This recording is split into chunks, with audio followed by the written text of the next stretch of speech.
বসলেন, কি কারণে আজকে মূলত রাখতে হবে? আমাদের গাঁও সভা আজ 10-11 বছর পর্যন্ত আমরা সুযোগ সুবিধা পাচ্ছি। আমরা ব্যাংকটা এখানে দেওয়া কালনটা বা মন্দির গিয়া পাইখলা পশ্চিম পাইখলা মাইসরা খিচ্চা মারা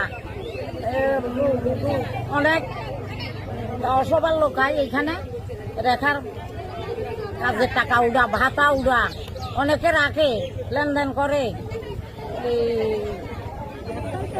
বাইরের তুনো টাকা আইয়ে যে অনেকের এখানে করে। এই কারণে আমরা সুযোগ সুবিধা এই 8-10টা গাঁও সভার সুযোগ সুবিধার কারণে আমরা ব্যাংকটা এখানে রাখতে ইচ্ছুক সবাই। ব্যাংক কর্তৃপক্ষ কি কইছে এখানে থাকতো না? ব্যাংক ব্যাংক কর্তৃপক্ষ কি কইছে? ব্যাংক কর্তৃপক্ষ কইছে তারা যেখানে লইয়া যায় সেখানে যাইব। আপনারা কি শুনছেন এখানে ব্যাংকটা কোথায় যাবে? বিচ্ছন্ন যাবে বলে আমরা শুনছি। এর আগে শুনছি বনকর নিব গো, তো এখন হিজাতুন কালি নিয়ে দেখি নিয়ে নিব গো, তখনও আমরা একটু সবাই করছিলাম। এখন মূলত আপনারা চান ব্যাংকটা এখানে থাকুক? হ্যাঁ, আমরা চাই। এর বিরুদ্ধে আপনার অভিযোগ কি করেছে ডিএম স্যার? ডিএম স্যার আমার বেশি কি এবার বেকার স্টলের মধ্যে আমরা দিনও কিছু বেকার স্টল যেটা দিতে হবে।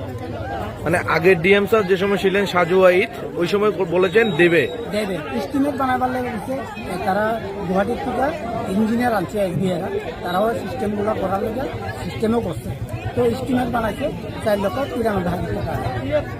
এখন নতুন সিদ্ধার্থ শিব জসওয়াল স্যার আসার পরে কি বন্ধ হয়ে গেছে কাজটা? না, এটা দিত না।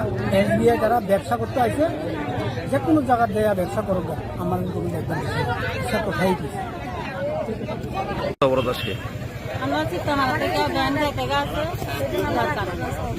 ব্যাংকের প্রতিবাদী কি ব্যাংক নাম কি? ব্যাংক আমরা জনসাধারণ লাই আমরা খুবই উপকৃত হই।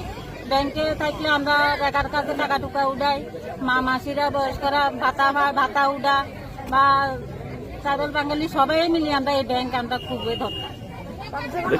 ডিএম অফিসে ডিএম স্যার আইতে হইব, আই আমরা কথা দিতে হইব যাতে এই ব্যাংক যাতে এখানে থাকে, যার কারণে আমরা সবাই মিলে রাস্তা করলাম।